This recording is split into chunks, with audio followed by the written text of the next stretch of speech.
Well, we always talk about martial law is coming. Martial law has been here. This society that you're living in is based upon military state or a police state. You know, when you go to like a traffic court, or when you go to child support court, anytime you go to any of those courts you go to, criminal court, any of those courts you go to, they're not constitutional Article 3 courts. They're military courts. They're maritime admiralty courts. So you're going before a military judge. That's why when you go, the law of the high seas, and you don't even know that. And the way you know is you look at that flag, the so-called American flag, which that's not the American flag because it's the face with that yellow fringe around it. So when you go up in there and you bring up your constitutional rights, do you know the judge will actually threaten you with contempt of court? Sometimes they'll say, don't bring that damn Constitution in this court because it has nothing to do with the Constitution. They're judging you based upon military laws, but they don't tell you that.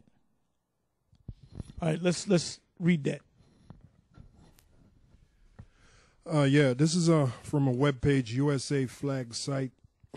I'm going to read a blog dated 6/09, that would be June the 9th, 2006, entitled Yellow Gold Tassel Border. The gold or yellow border you are referring to makes the flag a military flag. It is supposed to be flown indoor and by the military at special occasions, according to Outlaw Legal Services. They state, Outlaw Legal Service, they state that according to Army Regulations AR 840-10, October 1st, 1979, the flag is trimmed on 3 sides with fringe of gold. You know what? Go to that actual law. Okay. Should I just keep reading that, right? Okay. According to Army Regulations AR 840-10, October 1st, 1979, the flag is trimmed on 3 sides with fringe of gold, 2.5 inches wide, and that such flags are flown indoors only in military courtrooms, and that the gold fringe flag is not to be carried by anyone except units of the United States Army and the United States Army Division associations. The authority for fringe on the flag is specified in Army regulations, but only for the national military flag. Right, only on their national military flag. So anytime you go to any of these courts, these criminal courts, that's a military court. Traffic court, that's a military court. Actually, it's called a military tribunal because you have the judge, you have yourself, and then the third party is the prosecutor. That's where you get the word tribunal from. All right? And then, like Elder Tar said earlier, the reason why the judge charges you with contempt of court or tell you not to bring the Constitution into the court is because you're basically a 14th Amendment slave, which is a contractual slave. So basically, you agreed, since you have the birth certificate, social security number, driver's license, and all that, you basically agreed to be a slave to the state. So the state can judge you according to their penal laws because you're not a so-called sovereign. You're really a ward of the state or a slave to the state. Yeah, because we're supposed to be sovereigns. Now, that's in the scriptures, in the Apocrypha. Wisdom, I believe, the sixth chapter. Yeah, we're sovereigns, man. That's why Esau doesn't come out. Like when you go to school, right? You go to college or wherever you go. You go to this man's school system. They don't teach you. None of these professors look over and say, see, that's a black man right there. But he's really of the tribe of Judah, of the nation of Israel. See that Indian, North American Indian in the back, that's really a Gadite. You see this white girl, Susie, in the front, she's really an Edomite. They're not going to teach you that, man. Because it's the elite that set up the school system. And the so-called professors and teachers, they don't even know because they don't teach them because they were raised up in this school system. Go ahead. This is the book of Wisdom of Solomon, chapter 6, verse 1. Hear therefore, O ye kings, and understand. Learn, ye that be judges of the ends of the earth.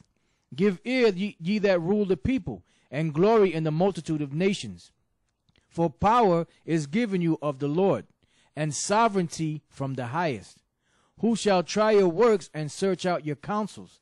Because being ministers of his kingdom, you have not judged aright, nor kept the law, nor walked after the counsel of the Most High. Horribly and speedily shall he come upon you, for a sharp judgment be to them that be in high places. For mercy will soon pardon the meanest, but mighty men shall be mightily tormented. For he which is Lord over all shall fear no man's person, neither shall he stand in awe of any man's greatness. For he hath made the small and great, and careth for all alike. But a sore trial shall come upon the mighty. Unto you therefore, O kings, do I speak, that you may learn wisdom and not fail or not fall away. For they that keep holiness holily shall be judged holy, and they that have learned such things shall find what to answer. Wherefore set your affection upon my words, desire them, and you shall be instructed. Wisdom is glorious and never fadeth away. Yea, she is easily seen of them that love her, and found of such as seek her. She preserveth them that desire her, in making herself first known unto them. Whoso seeketh her early shall have no great travail, for he shall find her sitting at his doors. That's right, and that's for Israel. Because we are the sovereigns. And we're going to get our kingdom back. And we're going to get our ruling class mentality back. Because you jakes out there, you lost your ruling class mentality. All right? All right, go ahead. This is Jeremiah chapter 2, verse 14. Is Israel a servant? Is he a homeborn slave? Why is he spoiled? And that's plain and to the point. Okay? Now let's go from there to the book of Deuteronomy, the 33rd chapter and the 17th verse. Go ahead. Deuteronomy chapter 33, verse 17. His glory is like the firstling of his bullock, and his horns are like the horns of unicorns. With them he shall push the people together to the ends of the earth. And they are the 10,000s of Ephraim, and they are the thousands of Manasseh. Yeah, because what eventually is going to happen is all the tribes are going to come together, and they are coming together. And Esau, you can't stop that either. This is the power of Yahweh Ba'ashem Yahweh Shai. All right? You got anything else? Go ahead. Zechariah chapter 10, verse 12. Turn you to the stronghold, ye prisoners of hope. Even today do I declare that I will render double unto thee. When I have bent Judah for me, fill the bow with Ephraim, and raise up thy sons, O Zion, against thy sons, O Greece, and made thee as a sword of a mighty man. Yeah, now let's go from there. Since you read that, give me the book of Isaiah, the 11th chapter and the 10th verse. Go ahead. Isaiah chapter 11, verse 10.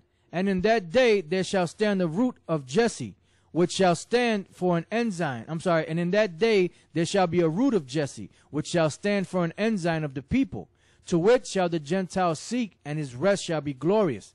And it shall come to pass in that day that the Lord shall set his hand again the second time to recover the remnant of his people which shall be left from Assyria, and from Egypt, and from Pathros, and from Cush, and from Elam, and from Shinar, and from Hamath, and from the islands of the sea. And he shall set up an ensign for the nations, and shall assemble the outcasts of Israel, and gather together the dispersed of Judah from the four corners of the earth. The envy also of Ephraim shall depart, and the adversaries of Judah shall be cut off. Ephraim shall not envy Judah, and Judah shall not vex Ephraim. But they shall fly upon the shoulders of the Philistines toward the west. They shall spoil them of the east together.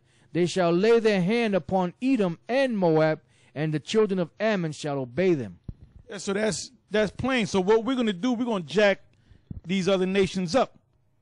Now let's go from there to the book of Isaiah, the 2nd chapter. We're going to start from the first verse. We're going to read the two verses. Go ahead. Isaiah chapter 2, verse 1. The word that Isaiah the son of Amos saw concerning Judah and Jerusalem. And it shall come to pass in the last days that the mountain of the Lord's house shall be established in the top of the mountains, and shall be exalted above the hills, and all nations shall flow unto it. And many people shall go and say, Come, ye, and let us go up to the mountain of the Lord, to the house of